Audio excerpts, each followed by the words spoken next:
Hi, I'm Valerie Brown of Travel Adventures with Valerie Brown, and today we're going to be talking about Royal Caribbean's new cruise ship guidelines.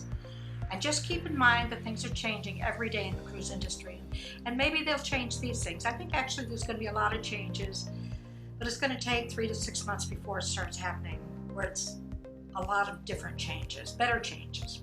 But for now, the cruise ship guidelines. And I want to remind you to please subscribe to my YouTube channel. And I also have a blog, www.TAWVB.com, and please go on that, subscribe. It'll give you weekly alerts. I do twice a week blogs, and I have completely different content on that, so you might be interested in seeing that as well. So Royal Caribbean is starting their first cruise December 1st, 2020 with the Quantum of the Seas. But it's going to be sailing from Singapore. This is their test market. But these are the rules that they're going to have in effect. And of course, the mask mandate is in effect. That's all there's to it at this point. And you are going to be required to have the COVID test 48 to 72 hours in advance. And if you decide to go on the ship out of Singapore, you better get there a couple days early.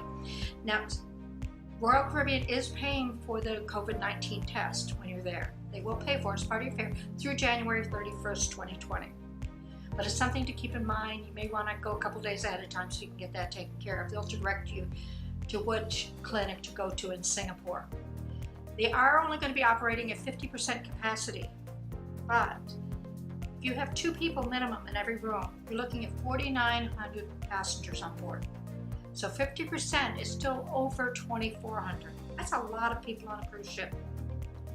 And there's good things and bad things going on with this. Okay, let's start with the mask wearing. Again, I said it's mandatory.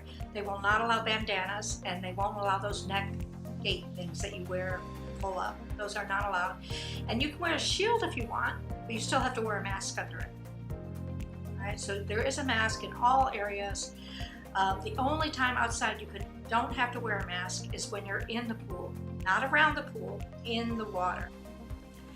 And when you're at the pool, they're no longer going to be having the servers running around the pool asking for drink orders. You're going to have the capacity on your phone to get the QR codes on your camera, that's where you get them from, and look up the drink list and order it that way. You don't have any choice. They are limiting the number of personnel that they have on board, and this is the way they're going to take care of it, is by you ordering a drink with a QR code, and then they'll deliver it to you. The room service will be contactless. They'll get there, they'll knock on the door, and then they'll go away. In your cabin, your room steward will never be in the cabin when you're in there. And they are cleaning the cabins to medical grade quality. So they want you to be safe and taken care of. They're doing it. Now the buffet. Okay, the buffet is going to be, of course, served by the crew, and they're going to have a lot of grab and go things. Now we're still talking 2,400 people. You're going to have to make reservations for the buffet. I don't know how that's going to work out. They said they will accommodate people on a walk-in basis, but you know, some days I don't get breakfast and I want my buffet at 11:30 in the morning, and some days, well, I'll have a late lunch at 1 or 1:30. And if I don't have a reservation, does that mean I'm not getting fed? And that's what it sounds like to me. So that's going to have to be something they work out. And what about the people that go on the buffet and they stay there all day? They play cards, they meet with friends, they talk, and they never leave. Well, then the capacity is down again. So I don't know how that's going to work out. There's going to have to be some changes in that, I'm sure, in the near future. What else do we have? At 10:30 p.m. on the Quantum of the Seas, the bars are closed down. That's it. They're done. And there's no singing or dancing after 10:30 p.m. But that's not Royal Caribbean's rule. That's the rule of Singapore. So that's just the law that you're going to have to deal with. It's a Singapore law. No singing, dancing, or bars open after 10:30 p.m.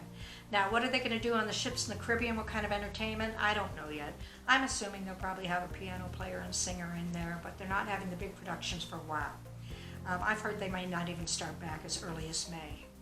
But we'll just have to wait and see. Again, everything's changing. It's very fluid right now. And we're going to have to see. Now, their medical facilities, they have upgraded completely. There will be 2 doctors on board at all time. They'll have 2 areas in the ship for the infectious, and the non-infectious, so you will be put in separate rooms. And if on the slight, small chance that you get COVID-19 while you're cruising or on a cruise, Royal Caribbean will pay up to $18,600 to get you back home by air ambulance or whatever it takes. So they don't want you to get sick. They don't want to put out that kind of money at all. So they're taking every precaution they can. Let me see. Oh, the elevators. You can only have 4 people in an elevator at a time, unless you're a family or traveling together as a group. If you're traveling together as a family group, you can pack in as many as you want. But with strangers, it's a maximum of 4 per elevator, and that's going to create some problems too. Of course, it might mean that everybody's using the stairs, and that's good for you anyhow. The soft serve ice cream machines. They're still going to have them. That's my favorite part of cruising. I have a soft serve ice cream every day, maybe twice some days. They'll still have them, but the crew's going to be serving them. And that's okay. So you still get your ice cream. So I think that's it. Let's see. I think that's it right now for Royal Caribbean. But they've got some very strong guidelines here set up. And I'm sure those are going to be very similar guidelines for when the Caribbean starts up. And it's something to think about. Is this the kind of cruise you want to go on at this point? Because we all want to start cruising again. We all enjoy our vacations and cruises. I know I want to start again. I'm not so happy about some of the things, but I'll get over it. I like cruising. I like traveling, and I want to do it some more. And I'm sure you do too, or you wouldn't be watching this. So my name's Valerie Brown of Travel Adventures with Valerie Brown. Again, please subscribe, and I'll look forward to seeing you soon.